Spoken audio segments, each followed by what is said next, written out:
everyone, and welcome back to Market Insights Travel Edition. Today I have with me Seipati, who recently traveled to Kazakhstan. So Seipati, would you be able to share some of your high-level insights and takeaways from your trip? My trip was very interesting. I think this was very exciting. I think the first thing that stood out for me was how developed the country was. Not that I had very low expectations, but it just exceeded my expectations. They have very good roads, high-rise buildings everywhere, a well-developed transport system. So that was like a key, high-level takeaway for me. Another one would be, I think, the prevalence of malls in the city. I was in Almaty, which is the second biggest city after the capital city Astana. So there's quite a lot of malls, and you see a lot of Western brands. One of the fast food brands that is almost everywhere that you see is KFC. There's Chinese brands like Anta and Lining, which I cover. There's also other well-known brands like Crocs, Zara, Mango. So there is quite a penetration of the Western brands in that regard. But overall as well, you just see it on the ground, the improvements, construction everywhere, the roads, apartment blocks. So yeah, it was quite eye-opening in that it's a lot more developed than I even thought. Thank you. That's really interesting to hear. So if we look at GDP per capita growth in Kazakhstan, it's shown really impressive growth over the past few years. Could you maybe give us some high-level macro overview and insights into why this is the case? I think also a few contributors here.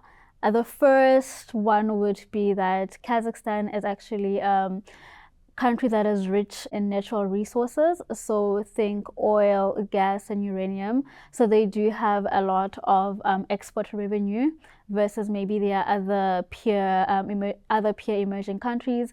Another thing would be their favorable demographics. So they also do have like a young population, so which is quite favorable for their labor force. And if we were to compare the macro as well versus like peer emerging market countries, theirs has been a lot more stable versus what we've seen in other countries. Another important thing to look at when looking at the macro is their debt as a percentage of GDP, which is lower versus peer countries like South Africa and Brazil, for example. I think this does give them a lot more flexibility when it comes to fiscal spending. I mean, you see this on the ground with things that I mentioned in terms of construction that you see everywhere. So in the Fairtree Global Equity and Global Emerging Markets Fund, we own the likes of Halyk and Kaspi. Could you maybe give us some insights that you gained on the ground while you were in Kazakhstan? Before I go into the specifics of the companies, I'd like to just give a distinction between the two companies. So Kaspi is more of a fintech super app model. So they combine lending, e-commerce, and marketplaces on their platform. Both of these two companies are basically the pillars of Kazakhstan's financial sector. And then if I were to look at Kaspi now, coming to more company specifics, I think a lot of the times when I mention it, or when we mention it, people think of just a consumer app.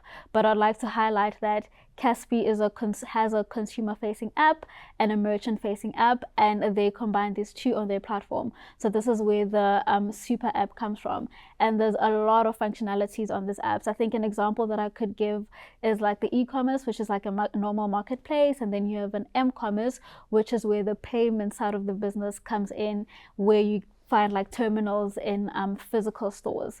And I think what was even more interesting is that being on the ground and knowing about these companies is quite mind-blowing, just to get into a store and realize how much entrenchment these two companies have. So when you get into a store, for example, in Kazakhstan, when you pay, you will be met with two terminals in almost every store, and these terminals will be like Kaspi or Halyk terminals, and you can pay if you have like a Kaspi card or the different payment systems that they have, or if you have a Halyk card, then you can use the Halyk terminals using the different payment systems, which would be like the QR code or the cards. It is quite interesting just to see in real time the duopoly almost that the two have in the market.